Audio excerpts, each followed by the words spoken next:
দুজনেই নিঃশুকভাবে হেঁটে চলছি। শীতের বিকেল, বাতাসের ঠান্ডার ঘনত্ব ক্রমশই বাড়ছে। সাদা শাড়িতে আদ্রিতাকে এক টুকরো স্নিগ্ধ মেঘের মতো মনে হচ্ছে। আদ্রিতার গায়ের চাদর জড়িয়ে দিতে দিতে বললাম, আমাকে একটা আকাশ দিবেন? আদ্রিতা অবাক চোখে চোখ রেখে বলল, আপনার নেই বুঝি? আমি মন খারাপের ভঙ্গিতে বললাম, আছে। মেঘ ভর্তি ছোট্ট আকাশ।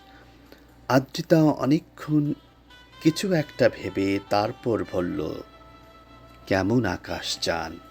আমি বললাম, মেঘ তো অবশ্যই থাকবে, কিন্তু সারা বেলা নয়। হুটহাট বৃষ্টি নামবে, ভিজব তখন। বৃষ্টি শেষে রংধনু দেখা মিলবে। মন খারাপ হলে নীল আকাশ ভরে যাবে। কখনো কখনো প্রচণ্ড ঝড় আসবে, আবার তাৎক্ষণিক ঝড় কেটে সাদা মেঘ খেলা করবে।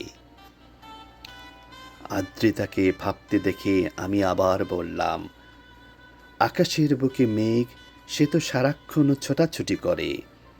আমার বুকে ছোট্ট একটি আকাশ, মেঘগুলো দল বেঁধে জমাট বেঁধে আছে।